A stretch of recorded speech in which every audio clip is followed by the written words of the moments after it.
Écoutez, les retrouvailles se sont passées le mieux possible. J'avais fait des recherches auparavant, une dizaine d'années auparavant, avec un de mes fils, ces recherches avaient été infructueuses, et il a fallu une circonstance particulière. Olivier, mon fils aîné, donc, a été à Sassenage, le village où j'étais, caché pendant la guerre, et il a fait connaissance du maire. Monsieur, je me rappelle pas, enfin, j'ai pas le nom en tête, mais le maire de Sassenage, qui, par hasard, avait dans son conseil municipal un homme du nom de Second, et dont le prénom Maurice avait évoqué chez lui des souvenirs, puisque sa sœur en parlait souvent. Sa sœur Annick Second, donc la fille de la fermière, qui à l'époque avait à peu près 1 an de plus que moi.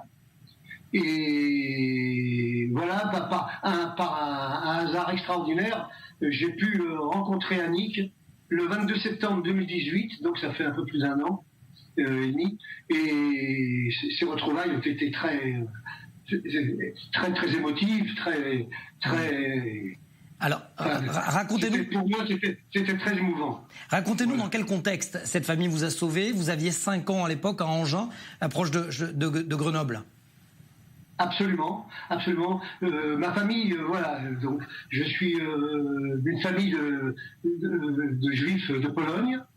Mes parents sont venus dans les années 20 en France, parce que la France était réputée pour être le paradis pour les Juifs qui étaient opprimés en Pologne.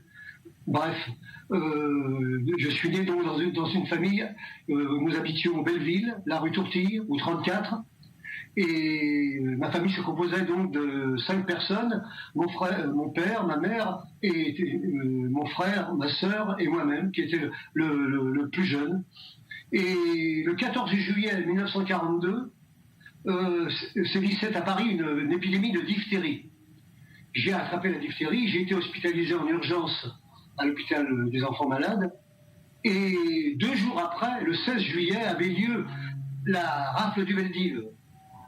Et toute ma famille a été prise, et par un miracle incroyable, j'ai échappé à la maladie, à la déportation, grâce à cette maladie, la diphtérie.